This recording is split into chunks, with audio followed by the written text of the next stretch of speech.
Storms tonight, and wow, they came in strong. The biggest problem, this flooding.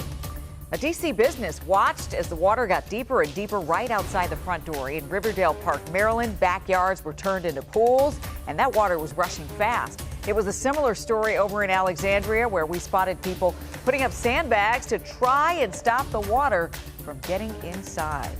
Good evening. I'm Leslie Foster. It sure feels like this flooding keeps on happening, and some say it's getting worse and worse. We've got team coverage on tonight's storms and the mess left behind. But first, the chief is tracking the potential threats that we still face at this hour. Let's start, though, with John Henry, who is live in one of the worst hit spots. This is Riverdale Park in Prince George's County. And John, tell us what you're seeing now. Well, Leslie, first of all, the northeast branch of the Anacostia River right here behind me has finally gone down below flood stage, minor flood stage that is. But earlier today, it was absolutely racing and raging, so much so it represented a very scary part of just this horrible story that happened in Riverdale Park earlier today. Rush hour and rain never mix. But a torrential storm, well, that definitely makes matters worse. Heavy rains rolled through Riverdale Park for the second time this week. It happened Monday and now today. Emergency crews got tied up in bumper-to-bumper traffic. The Anacostia and smaller creeks nearby swelled. At the same time, homes near Kenilworth and Riverdale found themselves surrounded by water. You're looking for what? A trash can. It floated down the street? It floated down the street.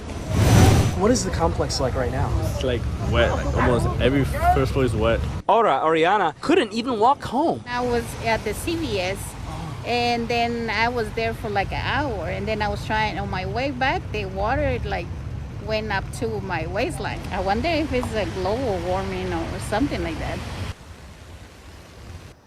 Now in Northeast D.C. earlier today, the Pet Hotel District dogs in the 600 block of Rhode Island Avenue Northeast had to scramble to move 50 dogs there to safety. And unfortunately, that was an experience that was not new to workers.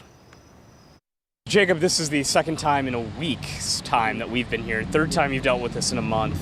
How frustrated are you? I'm incredibly frustrated. Walk in here a little embarrassed to see my staff. My staff shouldn't be cleaning up this mess. What happened this time around? It started raining, really heavy rain, and then the water started coming up, and before we know it, we have about 3 feet of water outside our doors. You had one person who was trapped? We had an employee that had a medical emergency. She's at the hospital now, but she wasn't able to leave because the doors couldn't be opened because of the water wall. Still haven't seen a bill with the flood crew, but I know it's incredibly expensive. They packed up this morning from the flooding on Friday, and now they're back here just less than 12 hours later. District officials, have they told you anything about what they're doing to fix this area? No, I haven't been told anything more than what I already know, which is that there's a tunnel that will come online next year. Councilmember Kenyon McDuffie's frustrated. He said these are problems D.C. Water's Clean Rivers project were supposed to address. There's billions of dollars being invested in the Clean Rivers project, and this is something that I fought for years ago to address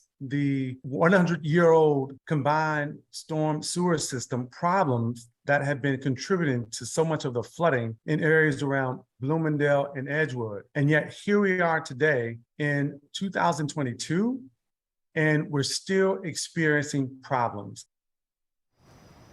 Now, the Clean Rivers Project is an ongoing program that's organized and operated by D.C. Water to address sewer overflows into the Anacostia and Potomac rivers here in the district.